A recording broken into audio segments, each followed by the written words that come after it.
अस्सलाम वालेकुम इन्वेस्टर्स। आज हम IMF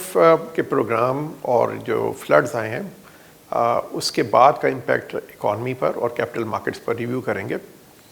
to start with IMF program, अब हमारा फाइनल हो गया और इसमें जो IMF की फाइनेंसिंग फैसिलिटी है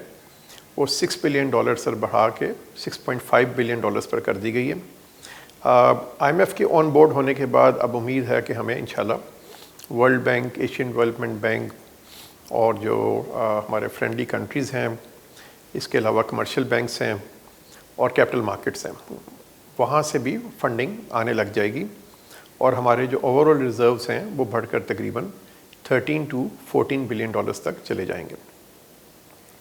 अगर हम हिस्टोरिकल रिलेशनशिप देखें between getting into an IMF program और उसका जो इम्पैक्ट आता है स्टॉक मार्केट पर, तो हम देखते हैं कि ऑन एवरेज जब हम IMF प्रोग्राम में गए हैं उसके बाद अगले 6 महीने में तकरीबन 16% का इम्पैक्ट, पॉजिटिव इम्पैक्ट आया है स्टॉक मार्केट पर। और अगर हम 2008 को निकाल दें, यहाँ पर एक ग्लोबल फाइनेंशियल क्राइसिस था, तो जो इम्पैक्ट है IMF प्रोग्राम के में जाने का स्टॉक मार्केट पे वो पॉजिटिव तकरीबन 22% तक चला जाता है कि जब हम IMF प्रोग्राम में जाते हैं तो उसके बाद अगले 6 महीने में स्टॉक मार्केट 22% से बढ़ जाती है। अगर हम फ्लड्स का इम्पैक्ट देखें इकॉनमी पर, तो एक तो जो इकोनॉमिक ग्रोथ रेट जो IMF 3.5% प्रोजेक्ट कर रहा है, अगेन IMF की जो प्रोजेक्शंस हैं वो बिफोर द फ्लड्स हैं। हमारे ख्याल में अब हमारा इस फिस्कल ईयर में इकोनॉमिक ग्रोथ रेट 3.5 की बजाय तकरीबन 2.5 पर चला जाएगा और उसकी वजह ये है कि फ्लड्स की वजह से एग्रीकल्चर आउटपुट पर इम्पैक्ट आएगा और उसका इम्पैक्ट फिर सेकेंड राउंड में इंडस्ट्री और सर्विस सेक्टर पर आएगा।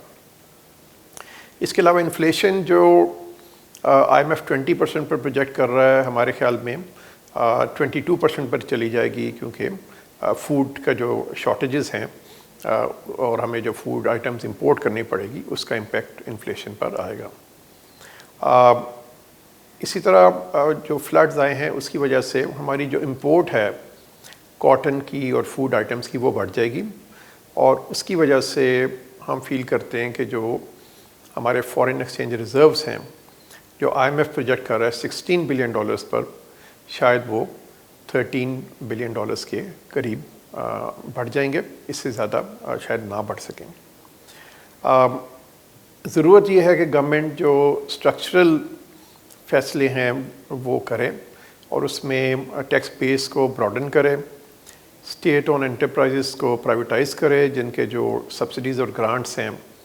वो तकरीबन सालाना मुल्क को 1200 से 1500 अरब रुपए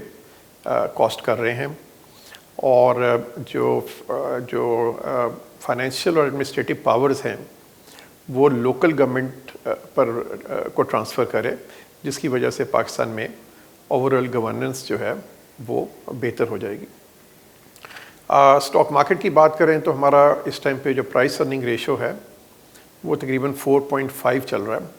जो कि हिस्टोरिकल हमारी जो प्राइस अर्निंग रेशो है वो तकरीबन 8 से ऊपर रहा है। तो इस टाइम पे हमारी स्टॉक मार्केट कह लें तकरीबन 50% के करीब डिस्काउंट पर चल रही है टू हिस्टोरिकल वैल्यूएशंस। और ज़्यादातर जो बैड न्यूज़ है इकोनॉमिक भी और पॉलिटिकल भी और फ्लड्स भी, वो ऑलरेडी स्टॉक प्राइसेस में रिफ्लेक्टेड हैं और अब जो फॉरेन सेलिंग है स्टॉक मार्केट में वो भी काफ़ी कम हो गई। तो हम एक्सपेक्ट करते हैं कि आगे जाते हुए स्टॉक मार्केट अच्छा परफॉर्म करेगी। अगेन हमारे जो स्टॉक फंड्स हैं उनका बड़ा अच्छा ट्रैक रिकॉर्ड है, यहाँ पे उन्होंने स्टॉक मार्केट को एक अच्छे मार्जिन से बीट किया हिस्टोरिकली। और इसके अलावा हमारे जो इनकम फंड्स हैं वो भी इस टाइम तकरीबन 13.5 से लेके 14.5% का रिटर्न दे रहे हैं और इनकम फंड्स जो हैं वो स्टॉक मार्केट वगैरह में नहीं जाते। तो हम उम्मीद करते हैं कि आप हमारे स्टॉक फंड्स या हमारे इनकम फंड्स में अपनी इन्वेस्टमेंट को कंटिन्यू करेंगे। Thank you very much.